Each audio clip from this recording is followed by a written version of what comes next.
What makes an agency partnership work and what makes it fall apart? On this episode of Strategy Talks, my guests and I sit down to explore some of the unspoken rules, partnership pitfalls, and of course, best practices of strategic partnerships. If you've ever subcontracted a service, maybe as a freelancer, or thought about wide labeling your work, this one's for you. This is Strategy Talks. Stay tuned. I'll be right back.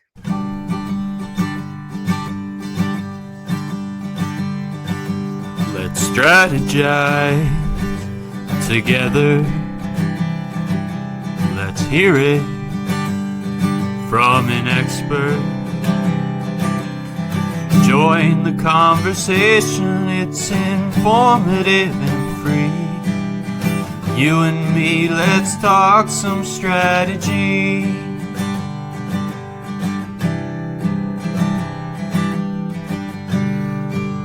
Here's your host, Morin-van.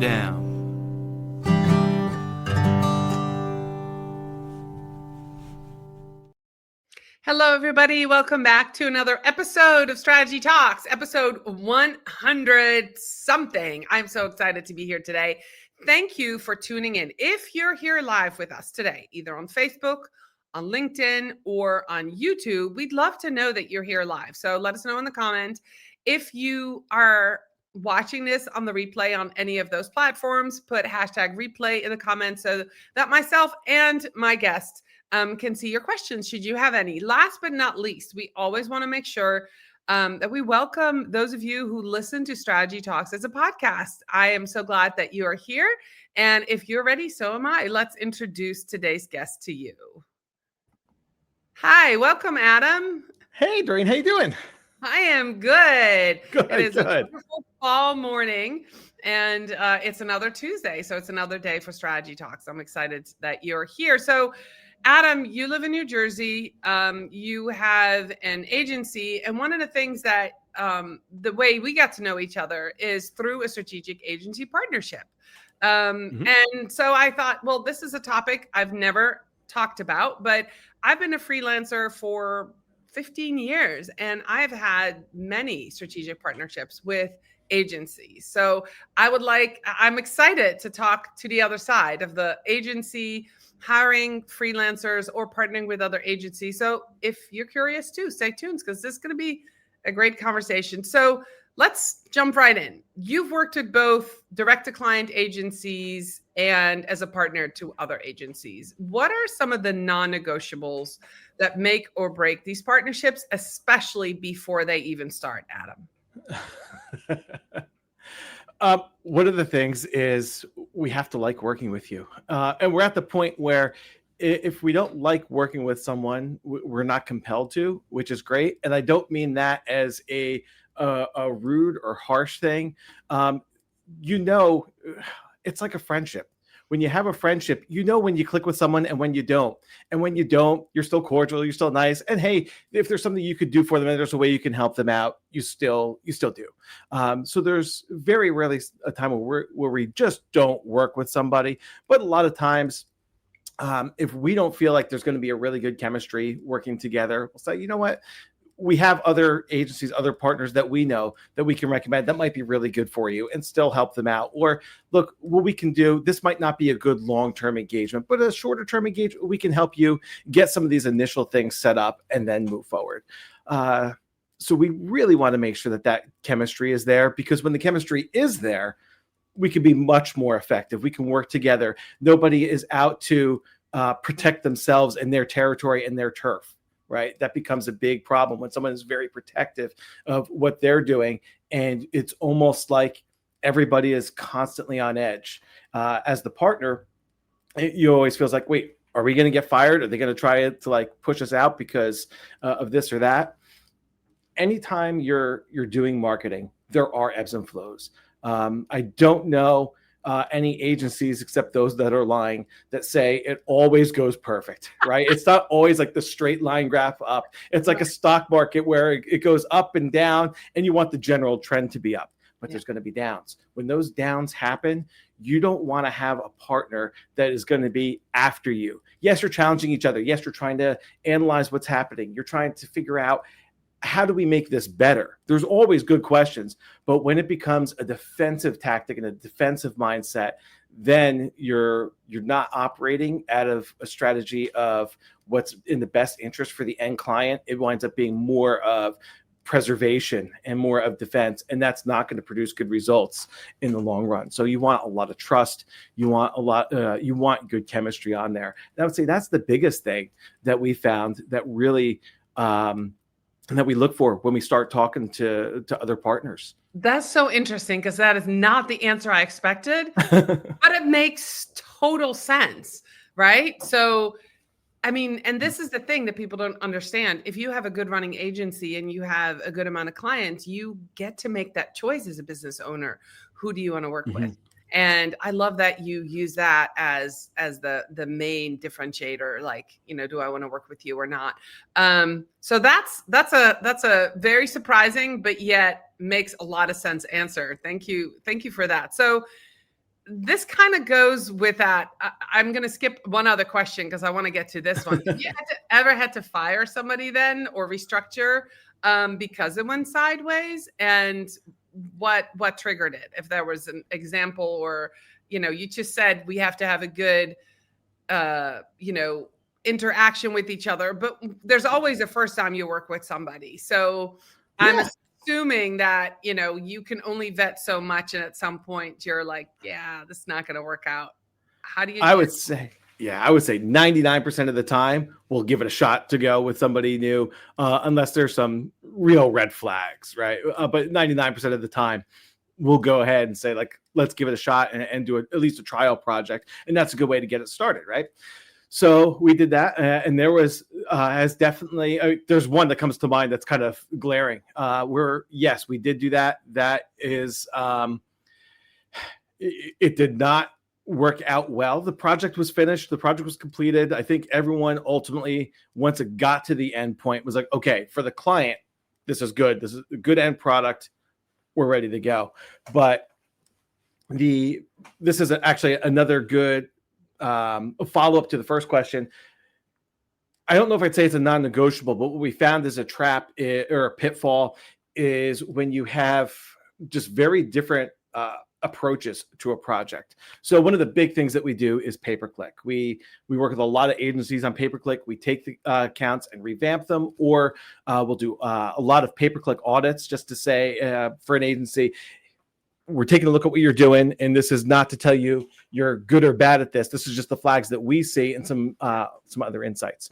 So we took on a project, and instead of going into the account, the procedure was more, let's work with a whole bunch of Excel spreadsheets. And so we got an Excel spreadsheet to work on, and about 20 supporting documents that went kind of all over the map.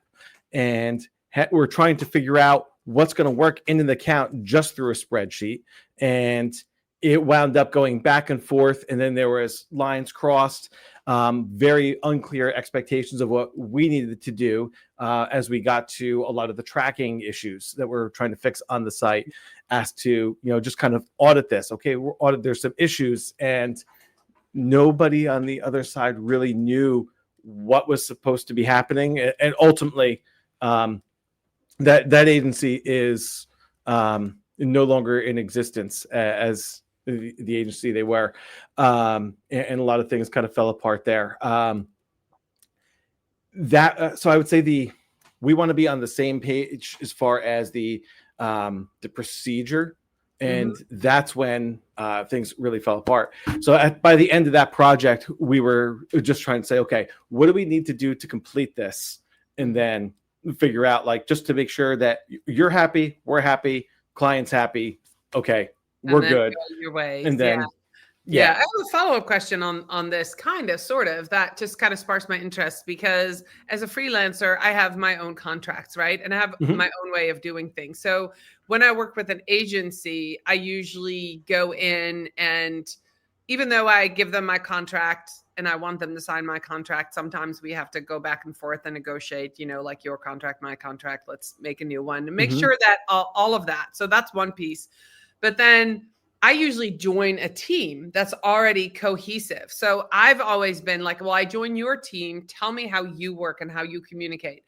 As a freelancer who works with companies directly, of course, I have to take the lead. So then I have my own SOPs. So what I've learned is to adapt. And so my question to you is, when you work with an agency, you have your way and they have your way. That's kind of what you were saying. How do you pick? Like, or is that a feeling? Is that a gut feeling? Like they reached out to you, they need you, so you're going to go with their procedures? Or if you said, hey, we need some help, or we want to work with you, and you're expecting them to come on board and do your thing, is there like a guide that people follow, or is this more of a gut feeling? Like, who's top boss? I guess that's the question. Well, that's a great question. And so much that's going to depend on who the agency is. So there's a couple different ways that we work with other agencies. In some cases, there's a lot of different ways. And so I guess really we become very flexible is the answer to your question. So sometimes there's agencies that do not do digital marketing. They really focus on brand, on design. So then when we come in with them, we basically have free reign because it's not their wheelhouse. And the best partnerships come when people understand this is my wheelhouse, this is not my wheelhouse. And so we can take the lead and help. I like to teach, so I like to help explain, like, here's what we're doing, here's why we're doing it this way, here's what and that way they have the comfort to talk to the client. Sometimes we'll talk to the client directly, depending on the partnership. So those situations are one way. When we jump into an existing digital marketing department because they have an overflow support need, it winds up being a bit different. And those are the cases where it becomes a little more who's in charge here. For the most part, when we come in, we say, you're in charge. This is your client. So if anyone's leaving, it's going to be us. It's not going to be you leaving and us staying with the client. So you're in charge because you're ultimately responsible for this. Here is how we work. Here is what we're going to do.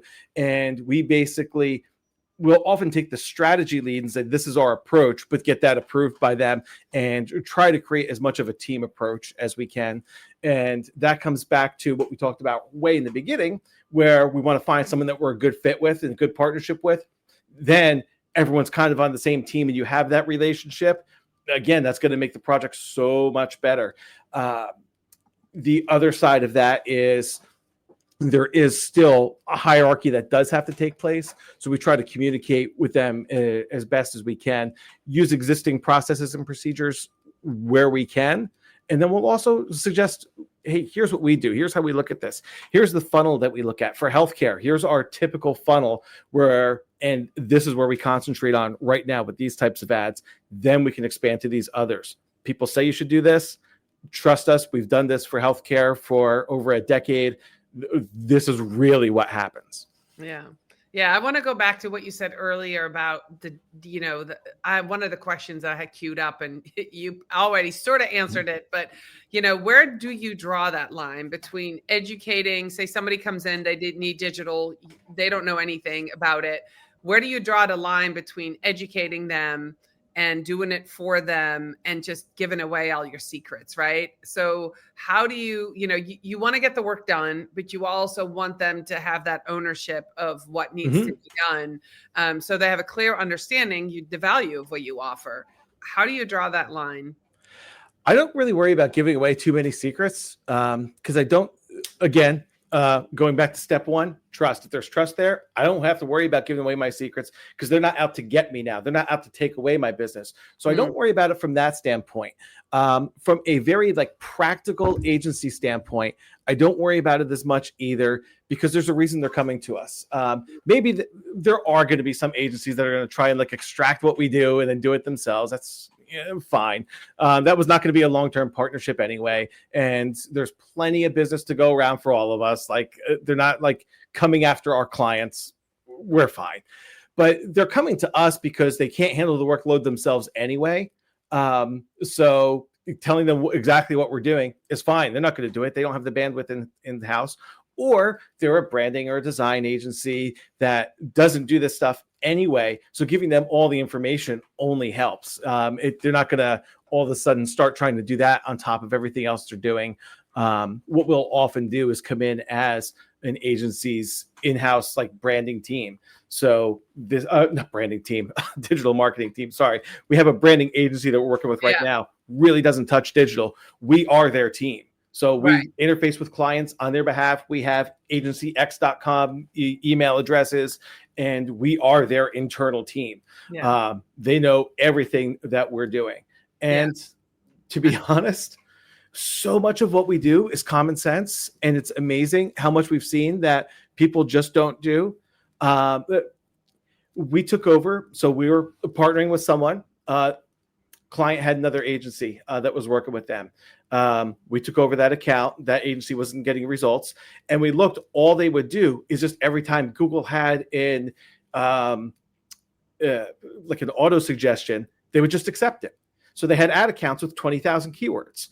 And this is talking about we'll say it's like a biomedical testing thing. Like think Quest Diagnostics is the type of company that would be their client. They were literally bidding on the word poop. This is just what the agency has come to. If you use common sense, a lot of the stuff really isn't super hard. And then there is the next level underneath that. But I would say a lot of what we do is cleaning up accounts just to get stage one, and the results just jump from there. Yeah, I have to say I have similar experience where I come in to, I work with small companies, expert-led companies like the, female CEOs who might have a small team and they don't have anybody for social. So I get pulled in, and oftentimes they've worked with either a PR agency or a digital marketing agency, and it's just been thousands of dollars poured out of their accounts and with nothing to show for. And it's very sad when that happens. And I feel like you, like we do a lot of cleanup. We do a lot of, strategic planning. Like, what are your actually goals? One of the most commonly asked thing that people come to me with, like, my friend told me to be on Pinterest. Should I be on Pinterest? I'm like, why? Like, why would you, like that made, like, that's like that's not that kind of things you need to listen to when your friends tell you things. And I go, well, what are your goals? And, who are you trying to reach? Well, if you're trying to reach women between the ages of 30 and 60 and you have something to sell, maybe you should be on Pinterest. That's a great place to build awareness. But not everybody needs to be on there. So it's interesting. I've had a similar experience to you. So this actually leads us to, in what type of agency should not seek partnership or isn't ready for one? What signals should they look for before bringing in a strategic partner like you? Wow, that's a great question.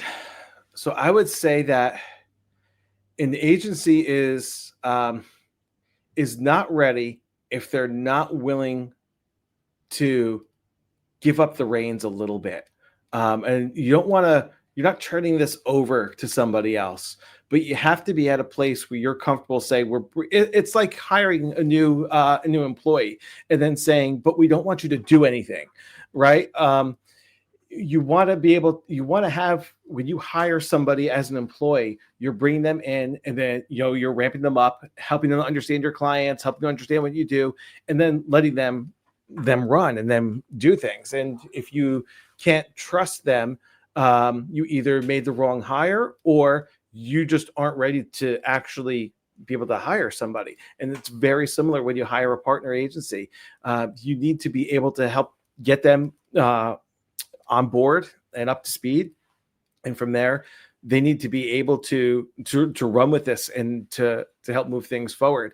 And if it makes you really nervous, you might not be ready. Maybe just a smaller engagement and just try to get your feet wet with it a little bit and start to think through like how this looks. Yeah. So I'm thinking somebody who micromanages their own team is probably not going to be good at partnering with somebody else, right? And that was a big pitfall that we had before. Yes. Yeah. If you're going to micromanage, it's not the right fit, or you might not have the right partner. Just like sometimes you hire somebody and they're not the right employee. They're not the right fit for your team. And that's okay. It doesn't mean they're a bad person. It just means they're not a fit for what you're doing. And sometimes people hire an outside partner to help as an agency, and it didn't work out. And it might have been, you didn't find a good agency. It might be time to look at the mirror and say, like, did we not handle this right? There's different ways there's different reasons that could fall apart. But I would say that you definitely have to be in a place where you can trust them to do the work that you're asking them to do. Yeah. One of the pitfalls that I have seen is that, I'm brought on as a partner, but then treated as an employee. And that doesn't really work. So if you're watching this and you're a founder, you're an agency owner, you're partnering with people. If you partner with a freelancer, don't forget that freelancer is running a business. They are paying taxes. They have to do all those things. And if you're offering them, $15 or $20 an hour, which they can go into McDonald's down the road, you're not really looking for a partner. You're looking to exploit people. So I think that is something that, I talk to a lot of freelancers. I did quite a bit of education on, how to become a freelancer, how to be freelancer, how to do freelancer lancing. But I think the biggest thing is that you have to understand that as a freelancer, you are a business owner. And so if you're looking to partner with somebody like that, who, they're paying their own taxes, they have to pay their own salary, and they have to do all that, you have to look beyond, employee status for them. And that is both in how you pay them, how you treat them, and how you let them work.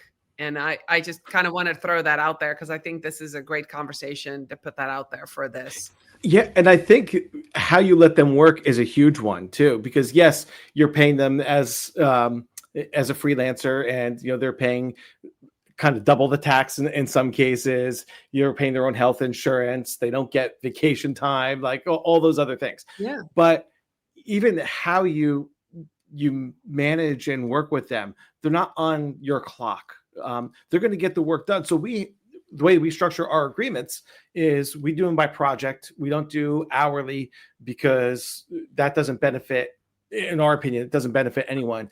If it's either encouraging us to work slower so that we can rack up a higher bill, or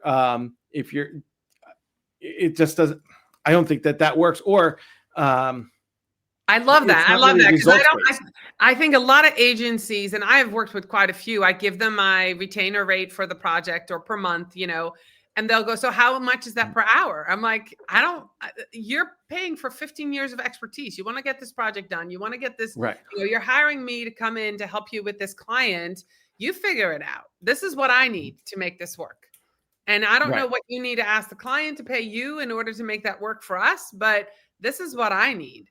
And so there definitely is that disconnect sometimes with the agency owner thinks they're going to get cheap labor, or the freelancer who's starting out thinking they can't ask for the project fee. And I love that you said, we don't want to start working slower. That's not a good thing. And then the other truth, and that's something that I've learned, and I don't know how long your contracts are, but when I start working with somebody in the first 3 months, I know I'm giving more than I'm getting. So the first 3 months, there's setup, there's all kinds of stuff. And I might have quoted a monthly rate or a project rate, and I know I'm in the hole.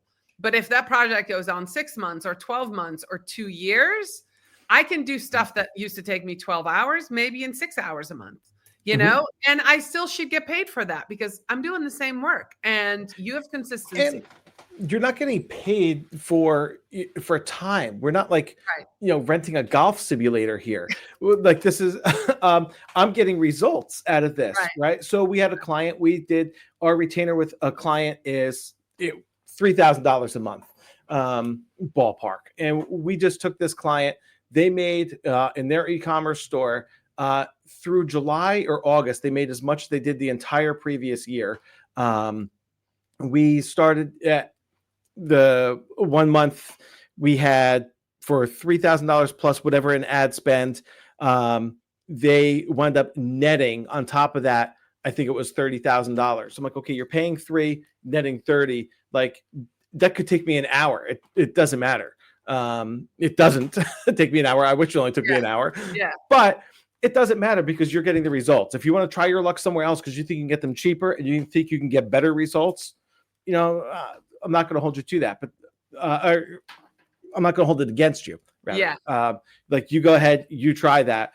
But we typically don't have that issue because we take a partnership approach. Yeah, that makes sense. So how do you keep your own brand, Morin Consulting, differentiated and valued when a lot of your work happens under somebody else's name?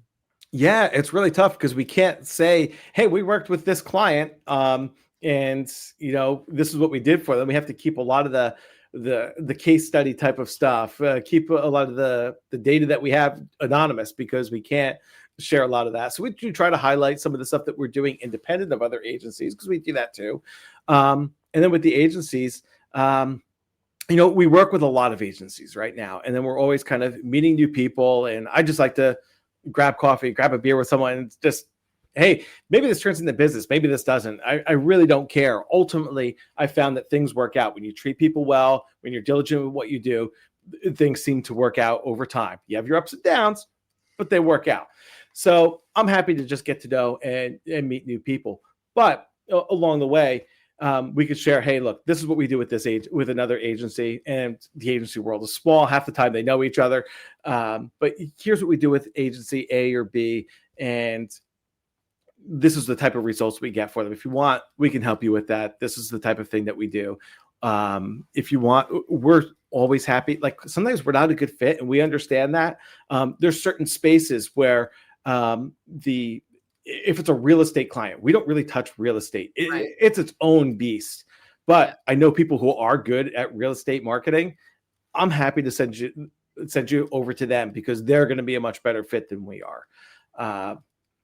That makes a lot of sense. Yeah. So I like that too, for sure. But so for differentiation, you probably have your own inbound leads, right? You have your website and you make sure that you hold that strong as well. But it sounds like your business model is really built around these partnerships. Yeah, that's, I would say, the most significant part of it is that we build around partnerships because we don't do everything. And we're very intentional about that. We don't build websites. Could we? Yeah, we could. Is it going to be a good website?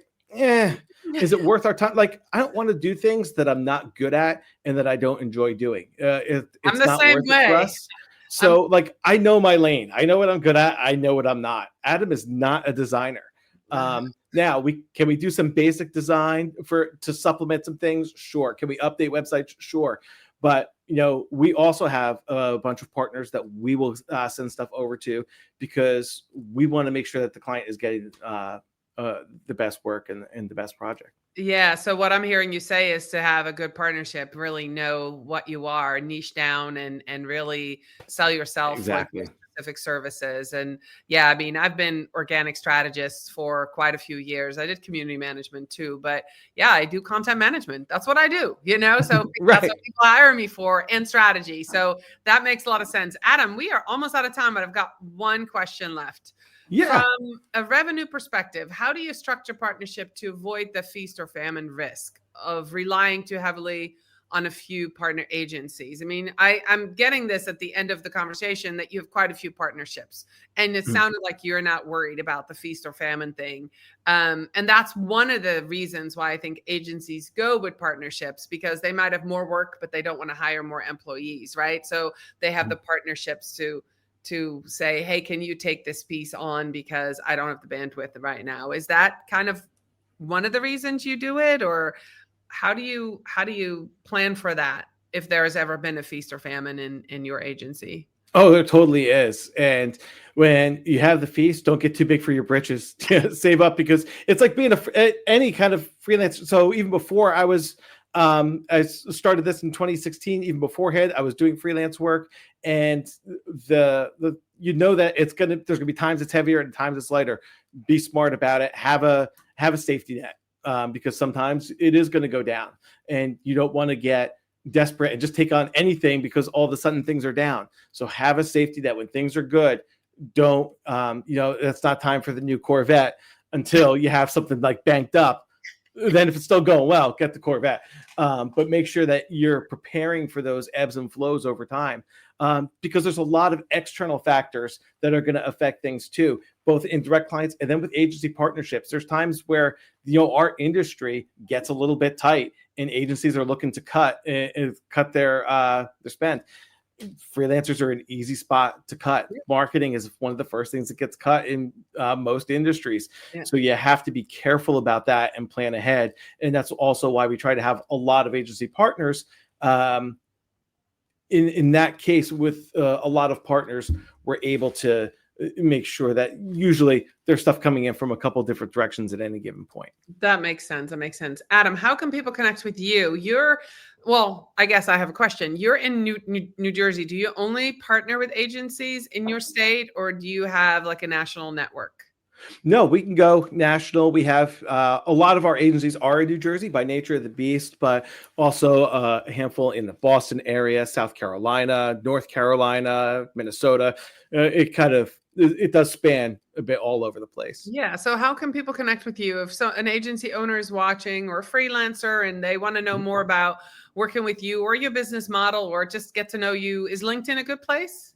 LinkedIn's a great place. Adam Warman, 2 N's at the end of that, warmanconsulting.com.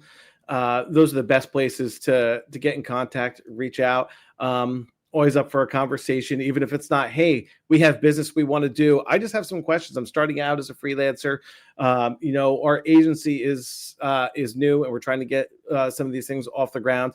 We love having those conversations with people just because, like I alluded to before, when you do those types of things as a whole, things work out in the long run. And so we're not concerned about the minutia of the business.